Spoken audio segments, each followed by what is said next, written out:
오늘 하는 말씀은 고린도전서 3장 21절부터 4장 2절 말씀입니다. 그런즉 누구든지 사람을 자랑하지 말라. 만물이 다 너희 것임이라.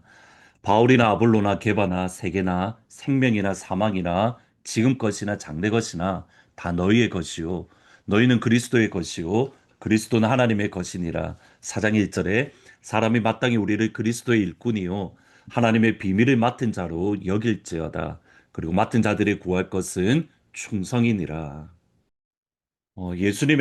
예수님은 세상의 기준과 세상의 방법들을 모두 다 깨뜨리십니다. 1세기 당시에 참 충격적이다라고 말할 수 있는 말씀이 갈라디아서 3장 26절 이하 말씀입니다. 너희가 다 믿음으로 말미암아 그리스도 예수 안에서 하나님의 아들, 하나님의 자녀가 되었으니 누구든지 그리스도와 합하기 위하여 세례를 받은 자는 그리스도로 옷 입었느니라. 너희는 유대인이나 헬라인이나 종이나 자유인이나 남자나 여자나 다 그리스도 예수 안에서 하나이니라. 예수님이 믿는 믿음 또는 예수님의 십자가와 예수님의 부활로 예수 안에 있는 모든 이들은 하나님의 아들이다. 하나님의 자녀이다. 살아계신 하나님의 자녀로서 모두 다 동등하다라고 말을 합니다. 우리가 입은 옷은 예수라는 옷입니다. 그러기에 우리에게는 어떠한 모습이 드러나지 않고 모두 다 똑같은 옷을 예수라는 옷을 입고 있습니다. 그러기에 이어지는 말씀이 유대인이나 헬라인, 남자나 여자, 노예나 자유인 모두 다 예수 안에서 하나이고 동등한 존재이다라고 하나님의 말씀은 선포합니다. 여러분 이것이 오늘날에는 너무 당연하듯이 받아들여지는데 2000년 전 기준으로 다시 한번 되돌아보시면 이것은 정말 충격 중에 충격입니다. 노예와 주인이 하나가 되 동등한 위치를 가질 수가 없습니다. 남자와 여자의 차별은 뭐 오늘날에는 뭐 이게 많이 너무 좋고 또 뭐 당연하게 받아들이지만 미국이라는 이렇게 뭐 민주주의가 발달해 있던 미국이라는 나라에 여자의 참정권이 허락된 것이 1920년입니다. 그러니까 이제 100여 년밖에 되지 않은 겁니다.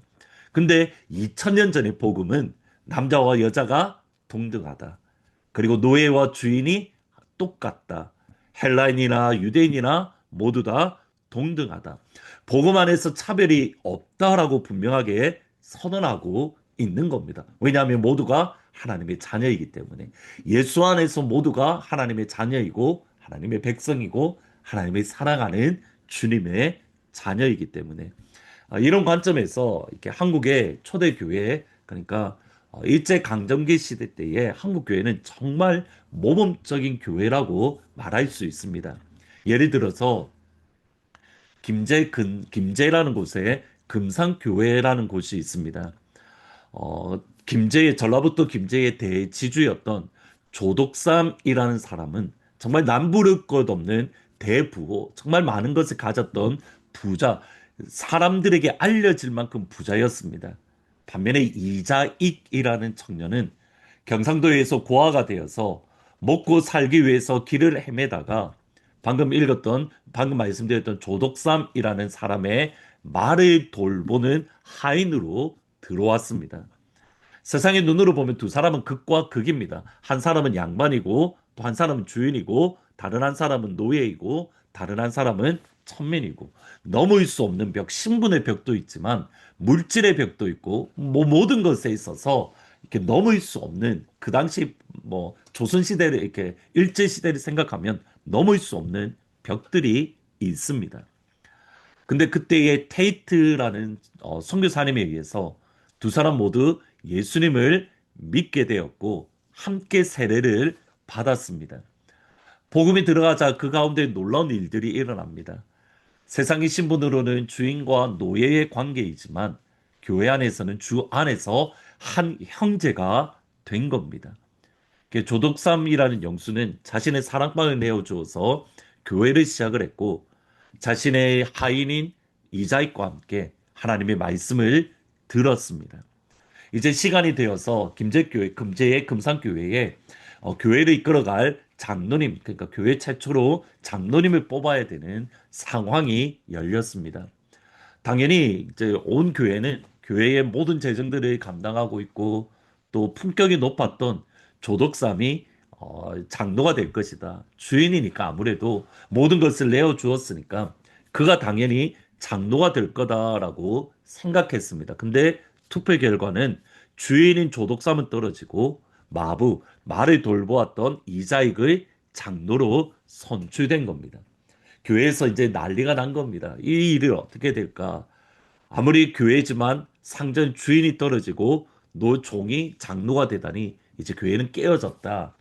모두 다 그렇게 수군거리던 그때에 조덕삼이 일어나서 이렇게 말합니다.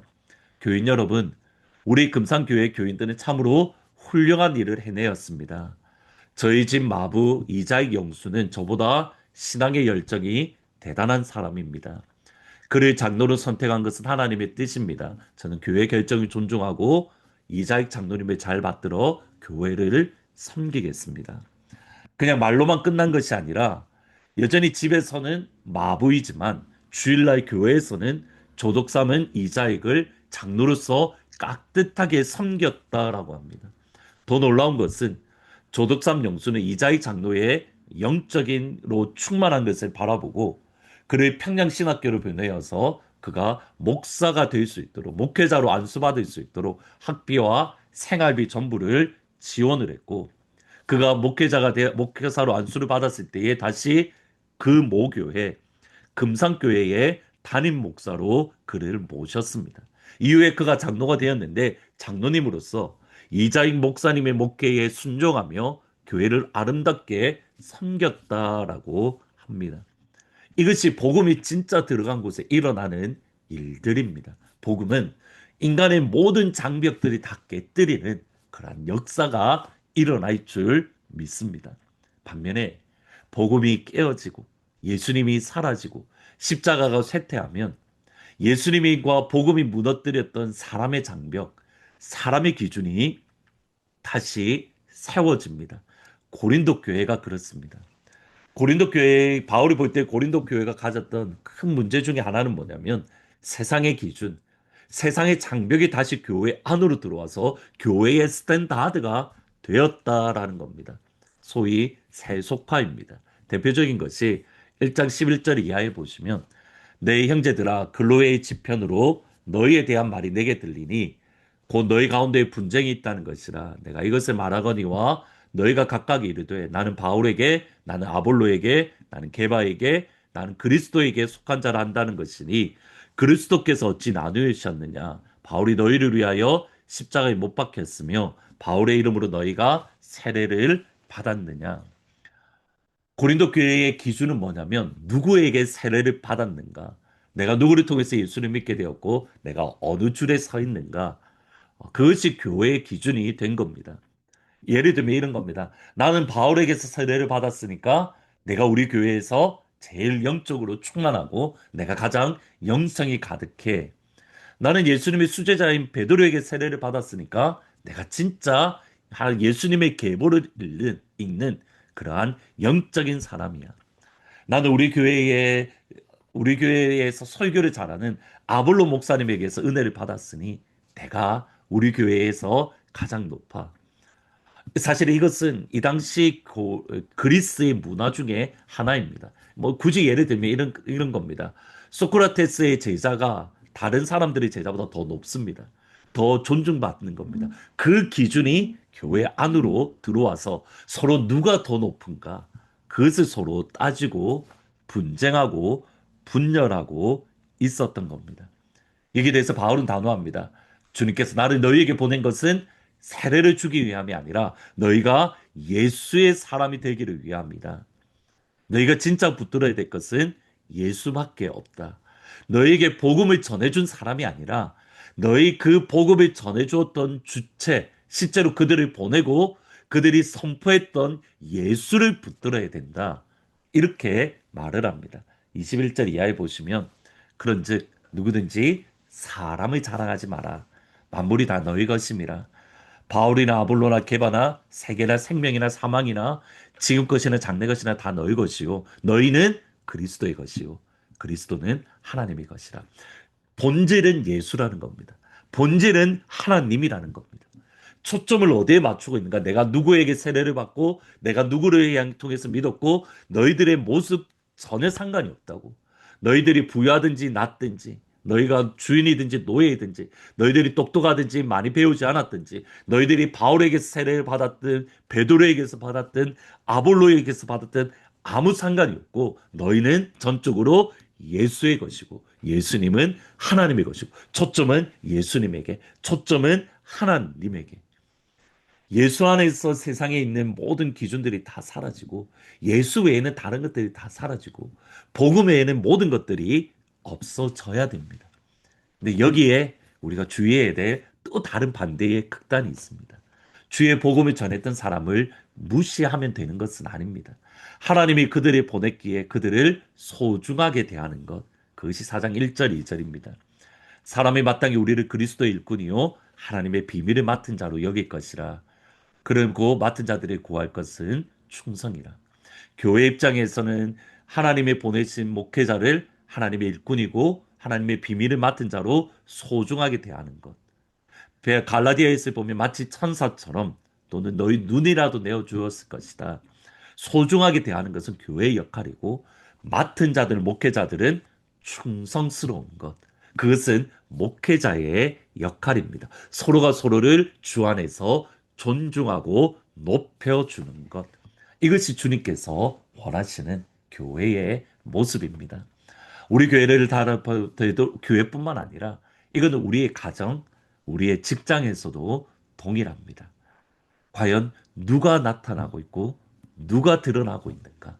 오직 예수만 드러나고 오직 복음만 선포되어지는 세상의 기준이 우리 가정을 덮지 않고 세상의 기준이 우리 교회를 덮지 않고 오직 예수라는 기준만 붙들고 복음이라만 기준만 붙들 수 있는 그래서 세상과 분리된 거룩을 살아가는 우리 모든 하늘문 또 하트포드 제2장로교회가 되기를 주의 이름으로 축원합니다. 예수만 드러나는 예수의 기준만이 우리의 기준이 되는 귀한 은혜. 그리고 예수 안에서 서로가 서로를 존중하고 높여주고 세울 수 있는 그러한 우리 가정. 남편은 아내를 세워주고 아내는 남편을 세워주고 부모님은 자녀를 세워주고 자녀는 부모님을 세워주고 세상의 기준이 아닌 주의 기준이 세워지는 귀한 은혜가 있기를 주의 이름으로 축원합니다. 기도하시겠습니다. 예수님, 어느 순간에 우리 안에 복음과 예수 외에 다른 세상의 기준이 들어오진 않았는지 되돌아보고 점검하게 하시고 오직 예수라는 기준, 복음이라는 기준만 우리의 가정에 일어나고 우리 교회의 기준이 되어질 수 있도록 주님 축복하여 주옵소서. 나의 생각이 완전히 무너지고 깨어지게 하시고 우리 가정에 나의 기준이 깨어지게 하시고 예수의 기준만 있게 하시고 복음의 기준만 있게 하시고 우리 교회에 다른 어떤 기준이 깨어지고 오직 예수와 복음의 기준만이 일어날 수 있도록 그리고 예수 안에서 교회는 목회자를 하나님의 비밀을 맡은 자로 소중히 여기고 목회자는 하나님 앞에 충성을 다하는 그런 귀한 은혜가 임할 수 있도록 또 가정에서는 남편과 아내, 아내와 남편, 부모님과 자녀, 자녀와 부모님의 이 관계가 아름답게 맺어질 수 있도록 축복하여 주옵소서. 예수님의 이름으로 기도합니다. 아멘. 모든 기준이 사라지고 오직 예수와 복음의 기준만 남는 그리고 예수와 복음 안에서 서로가 서로를 존중하며 서로가 서로를 격려하며 서로가 서로를 사랑하는 그러한 우리의 가정 또 우리 교회가 되기를 주의 이름으로 축원합니다. 내일 주일날 기쁜 얼굴로 찾아뵙도록 하겠습니다.